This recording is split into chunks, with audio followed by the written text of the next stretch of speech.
Bismillahirrahmanirrahim. Assalamualaikum warahmatullahi wabarakatuh. Perkenalkan, nama saya Sugiono. Dalam kesempatan kali ini akan memberikan materi tentang hukum agraria. Yang pertama adalah pengertian. Menurut Budi Harsono, kata agraria berasal dari kata agrarius atau dalam bahasa Latin ager, bahasa Yunani agros atau aker untuk bahasa Belanda, yang artinya tanah atau sebidang tanah.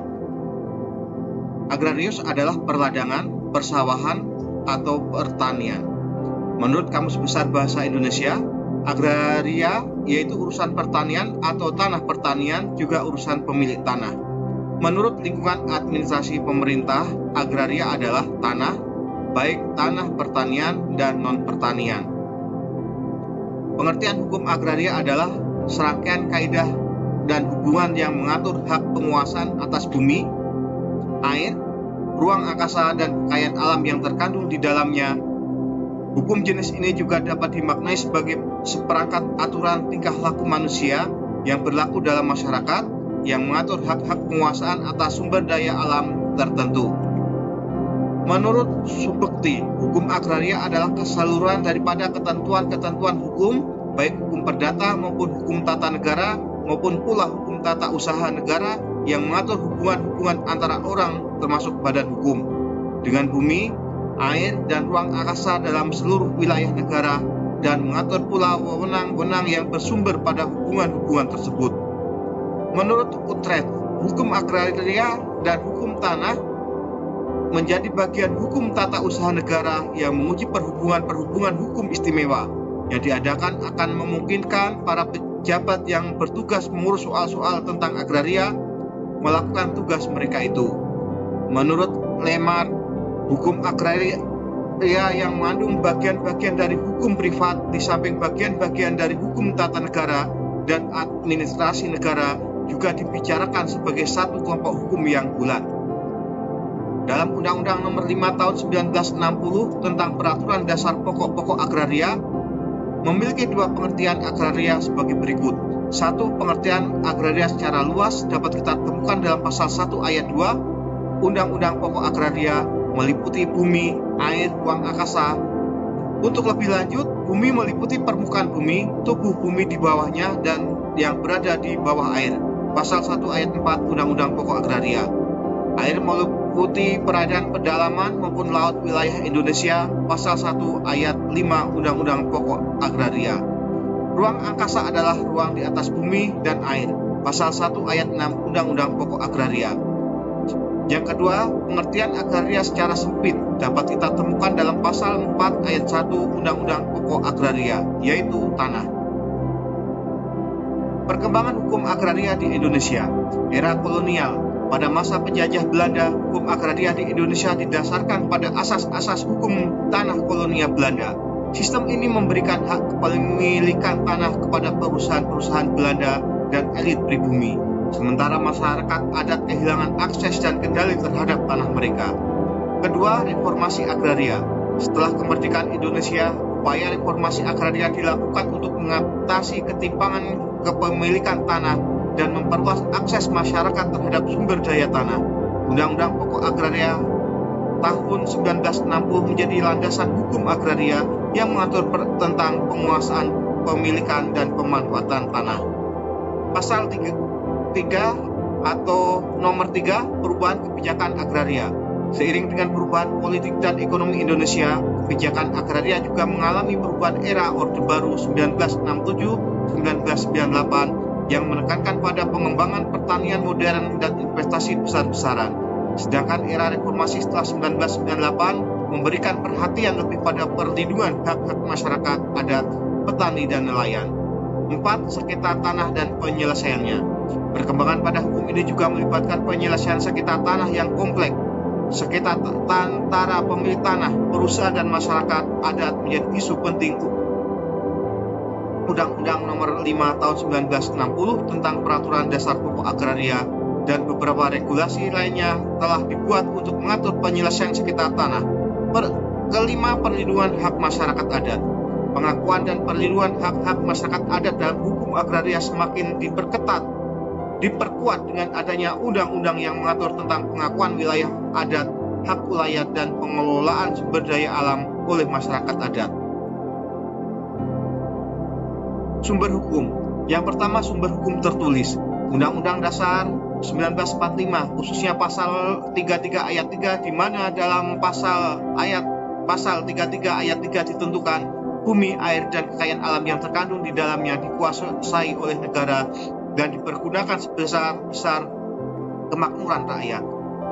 B. Undang-Undang Pokok Agraria. Undang-undang ini dimuat dalam Undang-Undang Nomor 5 Tahun 1960 tentang Peraturan Dasar Pokok-Pokok Agraria tertanggal 24 September 1960, diundangkan dan dimuat dalam Lembaran Negara tahun 1960 lembar 140, dan penjelasannya dimuat dalam Tambahan Lembaga Negara nomor 2043. C. Peraturan perundang-undangan di bidang agraria. Pertama, peraturan pelaksanaan Undang-Undang Pokok Agraria. 2. Peraturan yang mengatur soal-soal yang tidak diwajibkan tetapi diperlukan dalam praktek. D. Peraturan lama tetapi dengan syarat tertentu berdasarkan peraturan atau pasar peralihan masih berlaku. Yang kedua, sumber hukum tidak tertulis.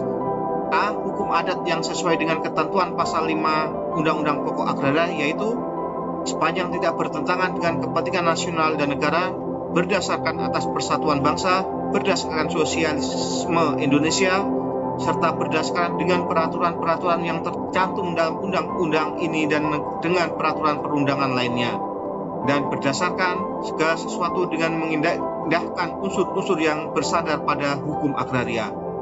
B. Hukum kebiasaan yang timbul sesudah berlakunya Undang-Undang Pokok Agraria, misalnya norma-norma hukum adat, jurisprudensi, praktek administrasi agraria. Selanjutnya adalah asas-asas dalam Undang-Undang Pokok Agraria.